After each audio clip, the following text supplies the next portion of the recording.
ସାଙ୍ଗମାନେ ଦେଖନ୍ତୁ, ଏ ହେଉଛି ମୋ କୁଚୁଲି ମା। ଆପଣ ତାଙ୍କୁ ଜାଣିଥିବେ। ତ ତା ମେହେନ୍ଦି ଯେ ଆଣିଥିଲେ ସିଏ ଆଉ ରକ୍ଷା ବାସ ଦେଲାନି ଯେ ମାମା ମୋର ବସିକି ମେହେନ୍ଦି କର।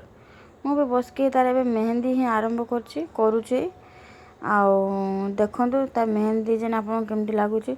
ଯଦି ଭଲ ଲାଗିବ କମେଣ୍ଟ କରିକି କହିବେ ଆଉ କେମିତି କ'ଣ ହେଇଛି। ଆଉ ମୁଁ ବସିକି ଏଇଠି କରୁଛି।